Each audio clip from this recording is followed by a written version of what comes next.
अगर आपको बिजनेस करना है या आप फाइनेंशियल फ्रीडम पाना चाहते हो तो think and grow rich book की मदद से आप अपना सब कुछ हासिल कर सकते हो। दोस्तों, मैं इस बुक को खरीद कर पूरा पढ़ चुका हूँ, आप भी इसे ज़रूर पढ़ें, बहुत अच्छी बुक है। तो सबसे पहले हम इंट्रोडक्शन के साथ स्टार्ट करते हैं। ऑथर एक छोटा बच्चा था जब एंड्रयू कार्नेगी ने उन्हें अपना एक राज बताया, एक ऐसा राज जिसकी बदौलत 500 अमीर लोगों ने अपनी किस्मत खुद लिखी। नेपोलियन हिल इसे 20 सालों तक ढूंढता रहा और आखिर में उन्हें पता चला कि सक्सेस किसी भी प्रोफेशन या करियर में मिल सकती है और एक अनपढ़ या कम पढ़ा लिखा हुआ इंसान भी अमीर बन सकता है। ये सीक्रेट लेखक अपने रीडर्स के साथ भी बांटना चाहता है कि आखिर कैसे 500 अमीर लोगों को अपनी ज़िंदगी में इतनी बड़ी सफलता मिली। और ये सीक्रेट सिर्फ उनके लिए है जो इसे जानने के लिए तैयार हैं। जिन्होंने ये सीक्रेट अप्लाई किया उनका अमीर बनने का सपना पूरा हुआ है। लेकिन ये ऐसे ही इतनी आसानी से नहीं हो सकता, आपको कुछ एफर्ट तो करने ही पड़ेंगे। इस किताब में आप जानेंगे कि सफलता पाने के लिए क्या और कैसे करना है, कैसे और कब इसकी शुरुआत करें। हाँ, कोई भी सफलता पा सकता है, मगर ये सिर्फ उसे ही मिलेगी जो इसे असलियत में अपनाएगा। इस बुक में वो 13 स्टेप्स बताए गए हैं जिन्हें नेपोलियन हिल ने अमीर बनने के लिए रिकमेंड किया है। कोई भी इन स्टेप्स को अपनाकर अपनी ज़िंदगी को सक्सेसफुल बना सकता है।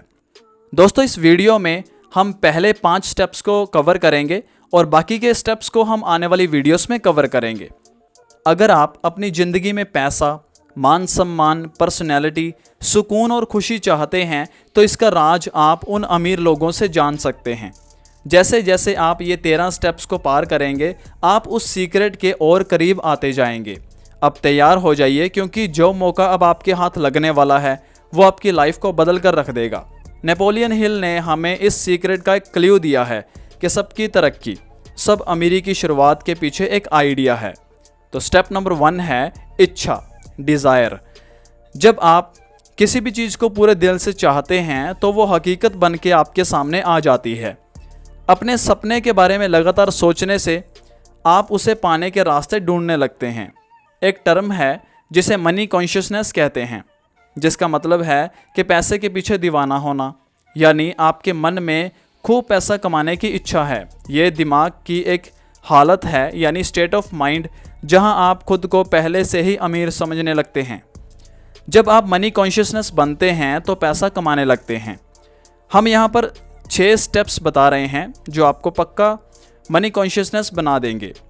पहला स्टेप तो ये है, आप कितना पैसा कमाना चाहते हो ये सोच लीजिए। सिर्फ ये बोलना काफ़ी नहीं होगा कि मुझे बहुत सारा पैसा चाहिए। आपको एक फ़िक्स अमाउंट तो सोचना ही पड़ेगा ताकि आप अपना सपना सच में पूरा कर सकें।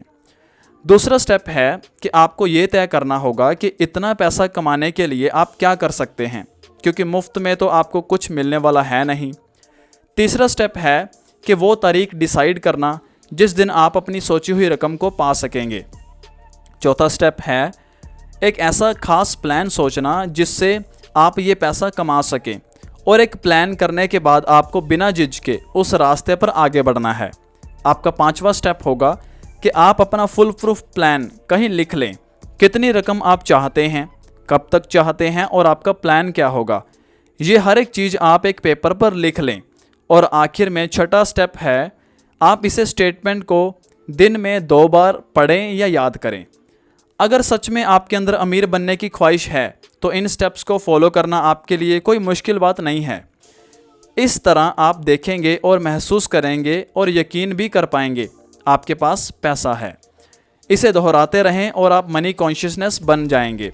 एक बात याद रखिए कि हर बड़ी अचीवमेंट हासिल होने से पहले एक सपना ही लगती है। स्टेप नंबर 2 है आस्था या विश्वास, फेथ। एक ऐसी ताकत है इस यूनिवर्स में जो हमें उन चीज़ों के पास ले आती है जिन पर हम यकीन रखते हैं। जब हमें पॉजिटिव ख्याल आते हैं तो हमारे साथ खुद ही सब कुछ अच्छा होने लगता है, लेकिन जब हम नेगेटिव सोचते हैं तो बुरी चीज़ें अपने आप होने लगती हैं। देखा जाए तो बैड लक या बुरी किस्मत जैसी कोई चीज़ नहीं होती, बस हम किस पर यकीन करते हैं या वो मायने रखता है। कुछ लोग बेवजह ही खुद को बदकिस्मत मानने लगते हैं और कुछ तो खुद को हमेशा गरीब ही समझते रहते हैं। अगर हमें ये यकीन होने लगे कि हम अपने हालात नहीं बदल सकते तो इसका मतलब है कि हमने अपनी बदकिस्मती खुद लिखी है। क्योंकि जैसा हम अपने दिमाग को बनाएंगे वही चीज़ें हकीकत में होने लगेंगी। अब अगर आप अपने दिमाग में डर और शक पैदा कर लें तो आप हमेशा डरते ही रहेंगे और अपने आप पर भरोसा नहीं रख पाएंगे। ऐसा करके आप खुद को एक दायरे में बांध रहे हैं जिससे बाहर आ पाना मुश्किल होगा। मनी कॉन्शियसनेस बनने के लिए खुद पर भरोसा रखना बहुत ज़रूरी है। याद रहे कि आप हर पल खुद को अमीर देखें, महसूस करें और मानें। खुद पर यकीन रखें कि एक दिन आप बहुत सारा पैसा कमाएंगे। जो लोग हर बात पर बोलते हैं कि वे तो गरीब हैं, ऐसे लोग कभी भी अमीर बन ही नहीं पाते। जो हम बनना चाहते हैं खुद पर यकीन करके ही बन सकते हैं। जैसे विचार हम दिमाग में भरेंगे एक दिन हमारी सच्चाई वही बन जाती है। तो मर्जी आपकी है, आप गरीबी चुनते हैं या अमीरी। एक बार आप अपने मन में अमीर होने का ख्याल बैठा लीजिए, फिर आपका यकीन आपकी सारी लिमिटेशंस को हटाकर आपको सफलता दिला देगा। स्टेप नंबर 3 है ऑटो सजेशन।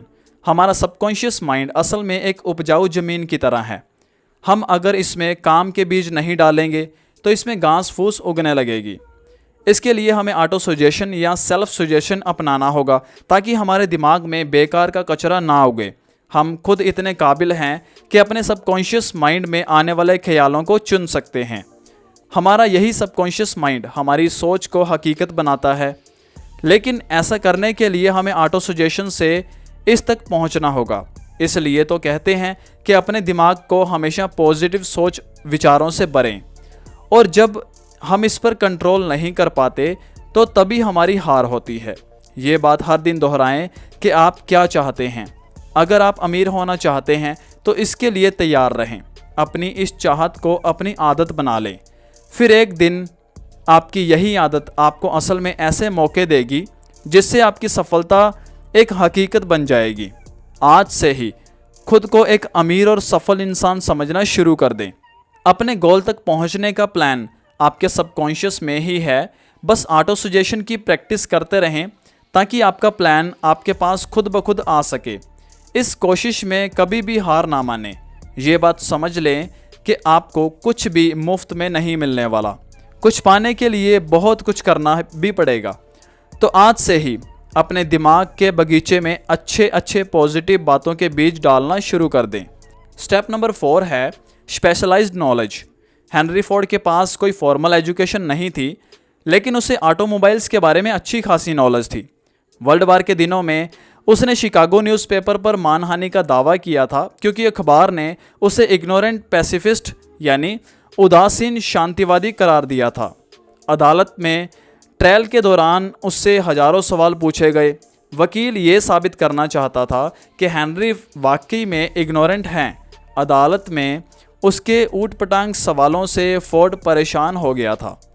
उसने जवाब दिया, जो भी सवाल आप मुझसे पूछना चाहते हो उनका जवाब देने के लिए मैं यहाँ अपने एडमिन को बुला सकता हूँ।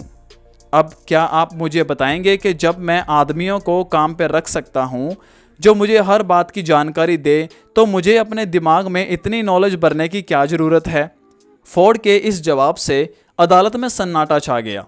फोर्ड के पास कोई ख़ास जर्नल नॉलेज नहीं थी, मगर अपने काम की उसे ख़ास नॉलेज ज़रूर थी। उसे ये मालूम था कि उसका गोल क्या है। तभी तो जो लोग ज़्यादा पढ़े लिखे नहीं भी होते फिर भी वे सक्सेसफुल होते हैं। जो चीज़ें हम जर्नल नॉलेज पढ़कर या स्कूल में सीखते हैं अक्सर हमारे उतने काम नहीं आती जब तक कि हम असली ज़िंदगी में इस्तेमाल नहीं करते। देखा जाए तो ये सिर्फ किताबी पढ़ाई है, प्रैक्टिकल नहीं। अगर आपका किसी चीज़ में ख़ास इंटरेस्ट है तो आप उसमें कोई शॉर्ट कोर्स कर सकते हैं या उसकी ट्रेनिंग ले सकते हैं। इस तरह आपकी उस चीज़ की पूरी नॉलेज अच्छी तरह से हासिल आप कर लेंगे जो आगे चलकर आपको बिज़नेस में काम आ सकती है। सीखना केवल स्कूल तक ही नहीं होता, आप ज़िंदगी में किसी भी उम्र में कुछ भी सीख सकते हैं। चाहे आप फैमिली वाले हो या फुल टाइम जॉब कर रहे हो, अपने हुनर को सीखने के लिए वक्त तो निकाल ही सकते हैं। एक स्पेशलाइज्ड नॉलेज होनी बहुत अच्छी बात है क्योंकि आपको पता चलता है कि फ्यूचर में आपको क्या सीखना है और क्या काम करना है। जो आपका हुनर है उसे इम्प्रूव करना बहुत ज़रूरी है। अक्सर कंपनीज एम्प्लॉय रखते वक्त उनका क्रेडेंशियल तो देखती हैं, साथ में उनकी पर्सनैलिटी पर भी गौर करती हैं। आप किस तरह लोगों से या कस्टमर से पेश आते हैं या सिचुएशन को कैसे हैंडल कर पाएंगे, ये सब बातें भी देखी जाती हैं। कोई सक्सेसफुल आदमी भले ही एजुकेटेड ना हो मगर उसमें एक खास एम्बिशन और पर्सनैलिटी जरूर होती है। याद रखें कि जो इंसान स्कूली पढ़ाई को ही सब कुछ मानकर सीखना बंद कर देता है वो हमेशा मामूली इंसान ही बनकर रहेगा। वो भले ही एक मुकाम हासिल कर ले मगर सक्सेस तभी हासिल होती है जब आप ज़िंदगी में कुछ ना कुछ सीखते ही रहते हैं। स्टेप नंबर 5 है इमेजिनेशन। बहुत पुरानी बात है। एक बार एक बूढ़ा देसी डॉक्टर एक केमिस्ट की दुकान पर गया। उसने दुकान में काम कर रहे क्लर्क से कहा कि उस डॉक्टर के पास एक केटल, एक लकड़ी का पैडल जिससे केटल में बन रही ड्रिंक को घुमाया जा सकता है और एक मैजिक फार्मूला है। इन तीनों चीज़ों का इस्तेमाल करके वो क्लर्क अमीर बन सकता है, लेकिन इसके लिए उसे उस डॉक्टर को $500 देने पड़ेंगे। ये सुनकर उस क्लर्क ने $500 में वो तीनों चीज़ें खरीद लीं। डॉक्टर ने $500 क्लर्क से लिए और वहाँ से चला गया, क्योंकि इन पैसों से वो डॉक्टर अपना सारा कर्ज उतारकर आराम से रह सकता था। उस जवान क्लर्क ने अपनी लाइफ सेविंग उस फॉर्मूले पर इन्वेस्ट कर दी थी। उसने उस कागज़ में लिखी चीज़ों को मिक्स करके मैजिक फार्मूला बनाया। उस केटल में उसके हाथ एक किस्म का सोना लगा था जिससे शुगर इंडस्ट्री चलाई गई और जिसकी वजह से लाखों लोगों को रोजगार मिला। इसने साउथ के एक छोटे से शहर को बिजनेस कैपिटल बना डाला। इस तरह वो पुरानी केटल सारी दुनिया में काम आई। जानते हैं उस केटल में क्या मिक्सचर बना था? Coca Cola. जी हाँ, उस मिक्सचर से जो चीज़ बनी वो कोका कोला थी और जिसने ये मिक्सचर बनाया उस क्लर्क का नाम था असा कैंडलर। लेकिन कोका कोला की सफलता का सीक्रेट वो कागज़ का पुर्जा नहीं था, वो थी असा कैंडलर की इमेजिनेशन।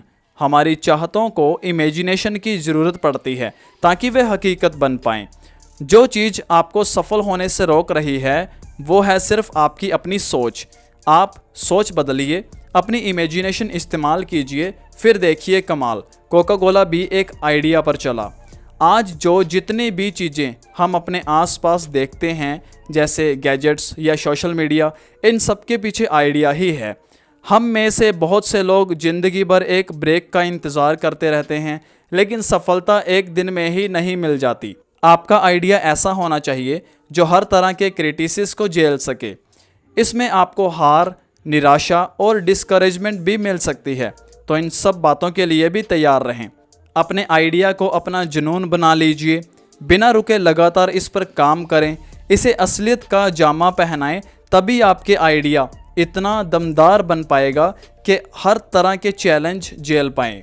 दोस्तों, अगर आपके पास कोई अच्छा बिजनेस आइडिया है तो कमेंट बॉक्स में ज़रूर शेयर करें, क्या पता आपके एक आइडिया से किसी का कोई फ़ायदा हो जाए। दोस्तों, वीडियो अच्छी लगी हो तो जल्दी से लाइक और शेयर कर दें।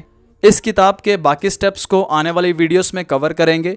कोशिश करूंगा जल्द से जल्द वीडियो शेयर करने की।